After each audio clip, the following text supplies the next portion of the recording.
लेकिन सिद्धार्थ जी, मैं इस बात को इस तरह से काउंटर कर सकता हूँ, ये करना चाहता हूँ, ये किया जा सकता है कि हमने पिछले 2-3 साल में कई राज्यों के चुनाव देखे। उन राज्यों में बीजेपी की ताकत कोई कम नहीं थी, तब भी मीडिया बल उसके साथ था, तब भी धन बल उसके साथ था, तब भी प्रोपेगेंडा मशीनरी उसके साथ थी, तब भी संगठन के मामले में वो किसी से कमजोर नहीं थी। इसके बावजूद इसके बावजूद वो हारी या बड़ी मुश्किल से सरकार बना पाई। तो ऐसा नहीं है कि अगर आपके पास ये सारी चीजें हैं तो आपकी जीत सुनिश्चित हो गई। एक जनता का एक अनुभव है, जनता की भावना है। अगर उसने वो महसूस किया है तो वो चीजें दूसरे ढंग से भी सामने आती हैं। आपकी टिप्पणी। देखिए, मैं अभी शीतल जी ने कहा कि भाई उनके पास एक ऐसी मशीनरी है वोट डलवाने वाली, या मैं भी काफी समय तक, लंबे समय तक इस भ्रम में रहा कि साहब एक बड़ा महा मानव या दानव जो भी आप कहें, उस जैसी कोई पार्टी है भारतीय जनता पार्टी, जो जब जो चीजें चाहे अपने पक्ष में करना जानती है। मुझे लगता है हम कुछ एग्जेजरेट कर रहे हैं। और ये जो भीड़ है, जो शीतल जी कह रहे हैं कि भाई कुछ हजार की, कुछ लाख की भीड़ इकट्ठा करना कोई मुश्किल काम नहीं। दरअसल भारतीय जनता पार्टी के खिलाफ कोई भी दल है, उस दल के पक्ष में या उस दल को सुनने, जानने, देखने के लिए तमाम भीड़ जो इकट्ठा हो रही है, ये मुझे लगता है कि कहीं ना कहीं ये अंदर जो फूट रही नाराजगी है, या यूं कहें कि नफरत का भाव भी मुझे कई जगह लोगों में नजर आता है। ये कुछ उसका वो है, जो वनिता अभी कह रही थी, नौजवानों की जो नाराजगियां हैं, और कई तबके हैं जिनके बीच में एक बहुत गुस्सा सा भरा हुआ है। वो सारी चीजें निकल के आ रही हैं, और गुस्सा कोई कम नहीं है। शीतल जी का चुनाव क्षेत्र कादीपुर है संभवतः। मैं वहां कभी गया नहीं हूँ। जब जाता हूँ तो वो रूट ऐसा है कि वहां वो रास्ते में आप कादीपुर जाएंगे ही जाएंगे, जब बनारस या उस तरफ के हिस्से में जाएंगे। और इनके यहाँ से लोग मेरे पास वीडियो भेज रहे हैं कि इतनी घनघोर नाराजगी है। कोई भाजपा प्रत्याशी है और विधायक का जो है गौतम, कि वो फलानी जगह देखिए, उसको ये कहा गया वहां, ये अगर ये, मुझे लगता है कि भाई जिस चीज को हम या तो कहने से डर रहे हैं और या अंदाज नहीं लगा पा रहे हैं, एक अंडर करंट तो है, एक गुस्सा है लोगों के अंदर।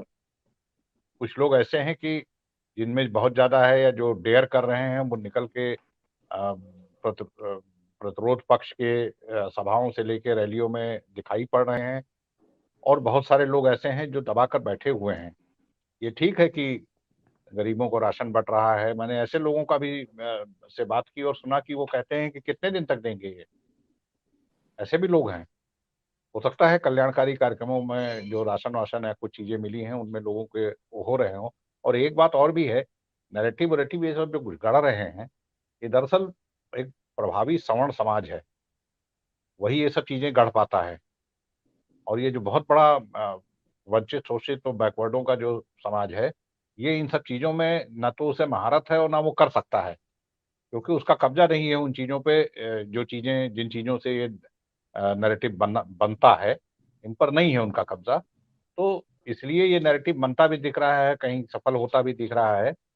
उतना शायद सफल ना भी हो, लेकिन वो लग रहा है कि बहुत सफल है। तो ये स्थिति है। और भारतीय जनता पार्टी, मैं भी इस, या यूं कहें कि मान के बैठा था कि इनको हरा पाना बड़ा असंभव काम है। आप लगातार आप उनके फेल्योर्स को देखते जाइए।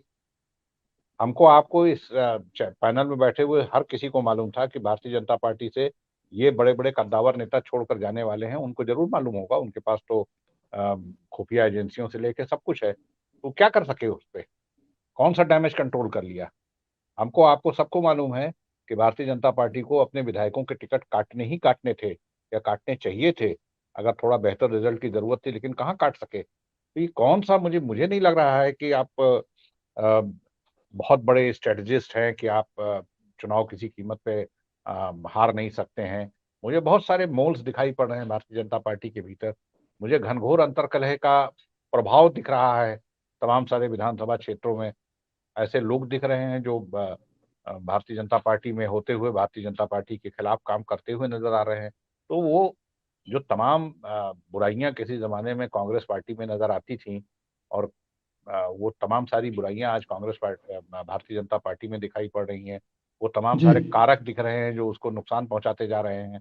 वो स्ट्रेटजिक फेल्योर बहुत सारी जगहों पर दिखाई पड़ रही है, जिनका हो सकता है कि नुकसान उठाना पड़े चुनाव में। पूरी स्ट्रेटजी आप उठा के देखिए, जिस जी स्ट्रेटजी पे ये चुनाव की शुरुआत की है इन्होंने, पश्चिम से शुरू किया है और पूरब में भी अब कंसंट्रेशन बढ़ा रहे हैं। मुझे कोई ऐसी अ, जिसे कहते हैं कि मतलब फूल प्रूफ स्ट्रेटजी के साथ चुनाव लड़ते कहीं नहीं नजर आ रहे हैं, जिसके बारे में जी भ्रम हमने पाल रखा है कि साहब भारतीय जनता पार्टी तो इतनी वो ये कर लेती है, और पन्ना प्रमुख होते हैं और पता नहीं कौन सी कमेटी होती है और कैसे इन्फ्लुएंसर होते हैं। इवन हम जी सोशल मीडिया पे देख रहे हैं, माना कि सोशल मीडिया पे बहुत मजबूत हैं और इस बार के चुनाव में उसका बहुत बड़ा महत्व है, लेकिन मैं सोशल मीडिया पे देख रहा हूँ कि दूसरा खेमा भी सोशल मीडिया पे कोई बहुत कमजोर नहीं है। जी जी बावजूद इसके कि बड़ा सवर्ण समाज वो भारतीय जनता पार्टी के पक्ष में जी बैटिंग करते दिख रहा है, लेकिन दूसरा पक्ष भी कमजोर नहीं है। तो सत्य हिंदी का ऐप डाउनलोड करें गूगल प्ले स्टोर पर।